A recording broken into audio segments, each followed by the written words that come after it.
Aga ko pa naman nagising ngayon guys, kaya ako napapansin nyo, wala pa akong ligo. Kasi gusto ko nga na mag-exercise ng maaga. Sobrang basa ng daan.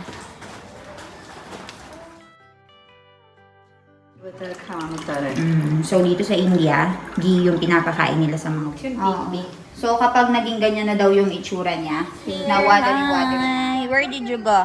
Hospital. What? Hello guys, it's monsoon season already and I am in the farm.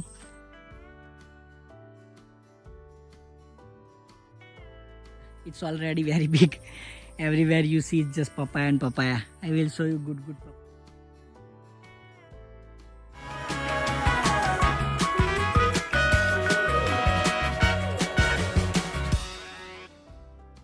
So, naipon na naman yung mga ano natin guys, malay natin. Ang gagawin natin dito, gagawa tayo ng ghee. So, dahil na-busy nga yung biyanan kong babae, sobrang dami mga naipon na ghee. And gagawin natin yan ngayon eh. Tutulong tayo. Walang paso ngayon dito si Sonal Masi, sobrang ano. Oh, maniwala ka Sonal Masi, che? Kaku Masi, che. Ayaw niya akong pababain guys kasi madulas nga daw.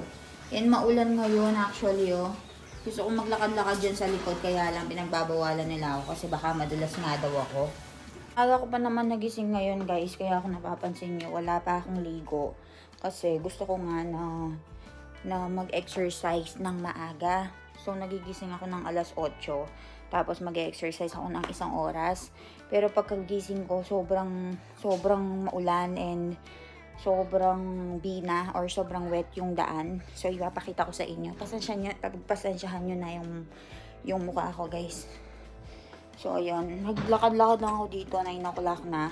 Nag-exercise lang ako ng sit-in exercise. Tapos, maliligo na yan ako. So, ayun ang basa. Sobrang basa ng daan.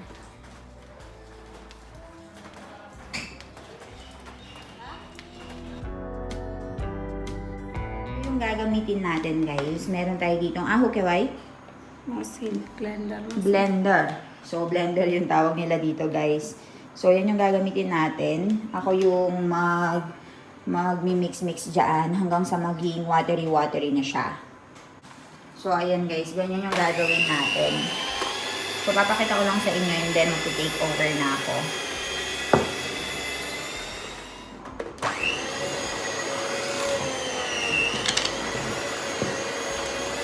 So, yan, paikot-ikutin lang natin, guys. Dati-dati ko nang ginagawa ito, guys, lalong-lalo na hindi pa ako buntis. Ito yung trabaho ko. Lalong-lalo na kapag mapupunin na yung malay natin. Gagawa tayo ng guys, kung napapansin nyo, meron na siyang tubig-tubig. So, kukuhanin natin yung tubig na yan mamaya.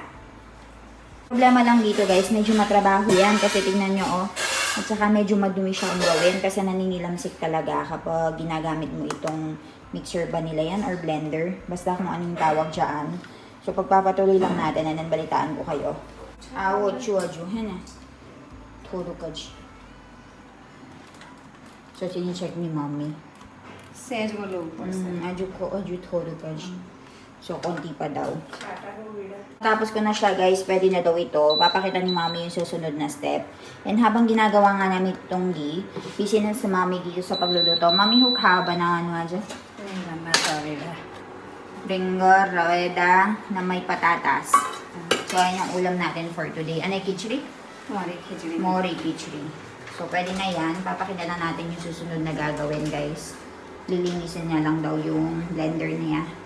So, kapag ganito na yung mixture, guys, hugasan ni mami dito. Aalisin na niya yung sabaw-sabaw. Yan yung magiging chas nun. And then, yung matitirang buo-buo, yun yung magiging ghee. So, dito sa tubig, huhugasan niya. Tignan niyo yung nabubuo, yun yung ghee na yan. Pero, hugasan muna niya ng 2 kilo wakat. Betran wakat. Bewakat doan. Bewa. So, 2 times niyang huhugasan.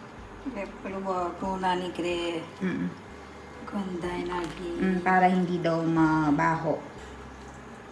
Ayun, tignan nyo, iniipon niyo yung mga namumuo-muo.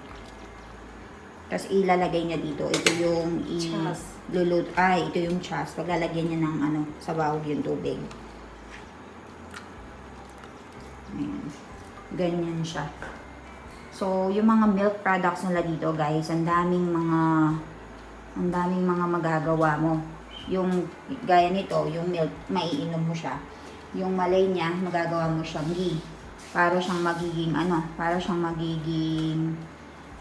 oil mo. Tapos, yung chas niya, pwede mo siyang mainom and gumawa ka ng ibang product. Ilalagay natin yung tubig. Yung chas. Yan yung magiging chas natin. 그러고도 마칸티. Makan kaya. Ito yung tinatawag lang makan dito. Eh, nag-iipon daw si mami dito ng ghee kasi gagawa daw siya ng zero. Ano yung kuba na ano? 메티. Methi, zero, 다이하. chuta taigyu, pachi. Pachi, So, yun daw yung ipapakain niya sa akin once na nakapag-deliver na ako ng baby. Dud mate siya, dud.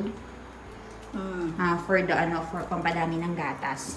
दूध માટે પછી તારા શરીર માટે તારું શરીર છે ને For the ઢીલું થઈ health, જાય. for the health and the gatas ng baby. So, ganun daw yung use ng ghee. So, nag-iipon na si એટલે mami. ઘી વધારે ખાવાનું તારે. So, dito sa India, ghee yung pinapakain nila sa mga buntis. So, ayun. After nito, guys, awe, biji wakat. ના. Awe, anakwan. Ngayon, ito guys, na nakikita niyong makan na yan. Yan yung magiging ghee. And ito yung magiging buttermilk. So, ito guys, ilalagay na natin sa may kalan. Yan yung magiging ghee. So, hihintay lang natin na mag-dissolve yan. And ito lalagay natin sa may bottle. આવું લોહી ને Aalisin natin itong part na to. Kasi merong mga natira nga na makan. So, makikita natin dito guys, tapos na yung ghee જો natin. આવું થાય ને Ah, એટલે થઈ ગયું કહેવાય પાણી જેવું થયું ને Oo. So, kapag naging ganyan na daw yung itsura niya, Pink. na watery na, okay na daw yung ghee na yan. Awet, handot hawa, ano na? પછી ગાળી લેવાનું. Oo. So, ganyan yung ghee natin, guys. Hi guys! So, kakatapos lang namin magluto ng ghee. Yung nakita nyo nga niluluto namin kanina. Actually, ang nangyari kasi is, naimbak talaga yung ghee or yung malay namin. Yung malay, kapag pinakuluan mo yung milk, merong magmumuong mga fats dun sa taas ng milk, di ba? Tapos, yung fats na yun, kapag nilagay mo sa refrigerator overnight, maninigas yun, and yun yung magiging malay. So, dun sa malay na yun, pwede siyang gawin na ghee, parang i-substitute sa oil, ganon. Yung nakita nyo nga, pinakita ko kanina na niluto ni Mommy. So, ayun, tinanong ko si Mommy kung ano ba yung benefits and kung bakit nag-i-imbak kami ng mga ghee na ganon. So, pagkatapos ko daw kasing manganak or kapag nagre-recovery na ako, very maganda daw yung ghee dun sa katawan ng mother, lalong-lalo na sa pagbibigay ng gatas at saka pag-recover ng katawan. So, yun daw yung gagawin niya. Gagawin daw niya yung iba't ibang mga putahe.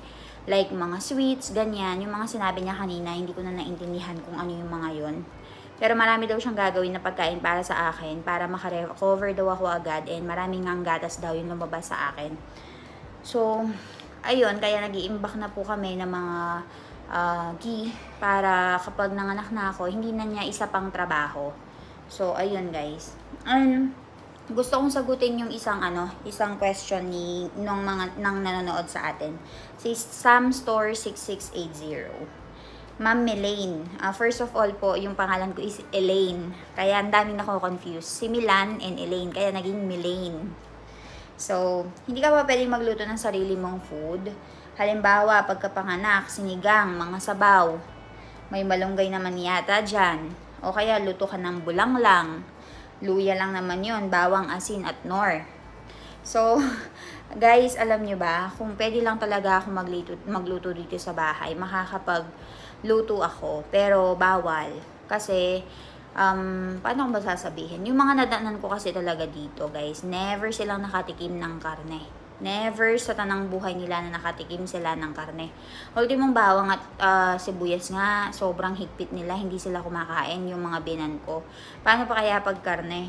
So, never silang nakatikim, kaya nagkakaproblema sila sa B12 na yan. Kasi, parang yung B12 nakukuha yata yun sa mga pagkain ng karne. So, kailangan nilang uminom ng special supplement para mapunan yung pagkukulang ng B12. Kasi nga, pure vegetarian sila. And hindi po ako makakapagluto dito guys kasi kung gusto ko magluto ng tinolang manok or sinigang na manok, sinigang na baboy. Unang-una wala yatang baboy dito sa lugar namin kasi nasa Gujarat kami. So mostly ng mga tao dito sa Gujarat is mga vegetarian. So may makikita ka ditong itlog tsaka manok, special na tindahan para sa mga kapatid nating Muslim. Ganyan, kasi kumakain sila, 'di ba? Tsaka yung ibang mga Hindu kumakain. So, merong mga tindahan dito, guys. I-clear ko lang po, dito sa lugar namin merong tindahan. Pero bawal po akong magluto dito sa bahay kasi unang-una, pure vegetarian nga yung mga tao dito. And yung bahay namin nasa gitna siya ng street and laging open yung bahay namin sa mga tao dito, guys. And imagine niyo if nahuli ako dito nagluluto and may biglang pumasok tapos binuksan yung refrigerator namin, may nakalagay na manok at saka itlog. Magiging usapin na po kami dito sa may society namin, dito sa may lugar namin.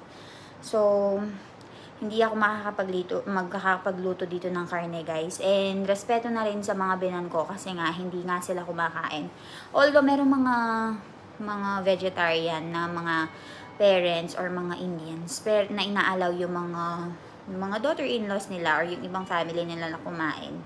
Dito sa lugar namin, dito sa family ko, hindi pwede, lalong-lalo na dito sa bahay. Hindi ka pwedeng magdala ng pagkain na merong ingredients na hindi na karne. Kagaya na lamang ng mga nor na ganyan, yung mga kahit na mga packet na dila-dilata, ay hindi ka po pwedeng magdala dito sa bahay. Basta merong karne, bawal. Kasi alam niyo naman, very traditional talaga. And kung napapansin ko din kasi na kinukumpara nila yung buhay ko sa buhay ng ibang mga vloggers or ibang mga Indian, Filipina.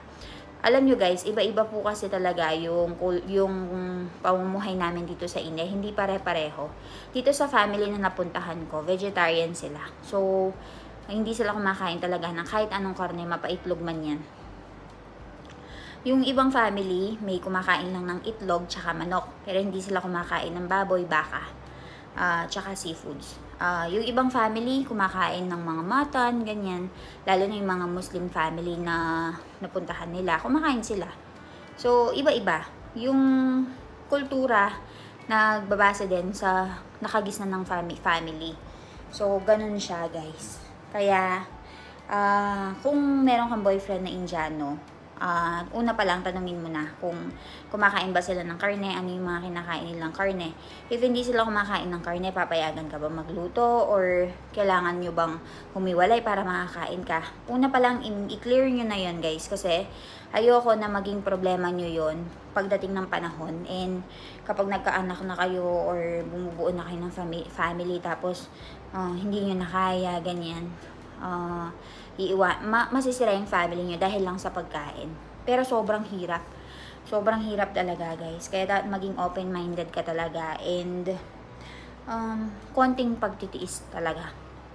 Pero ako, guys, totoo niya, nakakakain naman ako kapag lumalayo kami dito sa state na to na walang nakakakilala sa amin.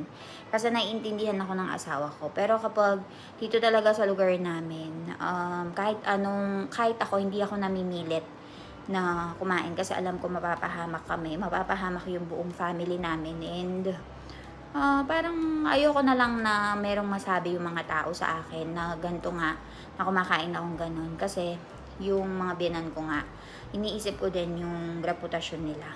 So, ayun, konting tiis-tiis lang. Pag pumupunta naman ako ng Pilipinas, sawa-sawa naman ako. So, parang dinadayet ko na lang yung sarili ko pagdating dito sa India. And may mga pagkain naman din ako na nagugustuhan. Ngayon nga lang na nabuntis ako, doon lang ako medyo nahirapan, guys. Kasi yung meron tayong mga comfort food na hinahanap na hindi natin mahanap dito. So, ayun, medyo mahirap lang talagang magbuntis dito sa India pagdating sa mga pagkain na kinikrave mo. So, ayun, balitaan ko sa mga kaganapan dito. Actually, umalis si Milan ngayon kasi nasa hospital yata si Lolo and Lola, dressing, parang yung inaayos yung sugat niya, so nilalanggas, parang ganun. So, pumunta lang siya doon ulit, and then mamaya parang naiinip si Milan, so parang magpupunta daw siya sa farm niya. para tignan kung ano na yung progress dun sa banana and papaya farm niya. So, ayun, balitaan ko kayo sa mga kaganapan dito. I'll see you later. Lan is here. Hi. Where did you go? Hospital. Why you're always going to the hospital all the Because time? of Dada. Dada ba? Dressing. Yeah. Hello guys, it's monsoon season already and I am in the farm to check our banana farm, which is this side. Almost so much thing is done and I am getting whiter because I am not going to farm too much nowadays. I am mostly at my job. I will show you banana farm, but it's very dirty inside, as you can see. Because of monsoon, so much grass grew up. Wait. As you can see, after hurricane, not so much banana left, but still whatever left, we are keep on cutting it. This is the effect of hurricane. That's the banana left. That this and so what we do guys is, after we cut this banana, we leave this baby plant here, this one. After we cut that one, we will leave this baby plant.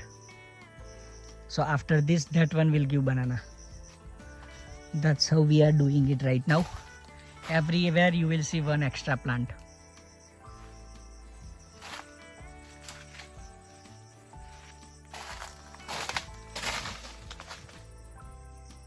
Here it's little bit better looking because we clean it already. You can see that the baby plant is already heighted and that one is ready to harvest.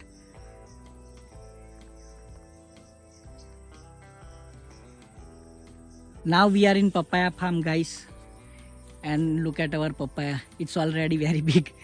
Everywhere you see it's just papaya and papaya. I will show you good papaya now, like that. Look. And then this, look.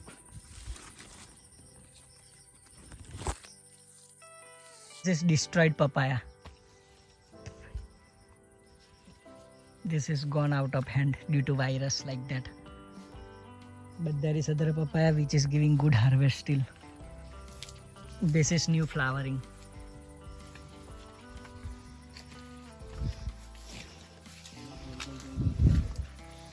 That's round papaya.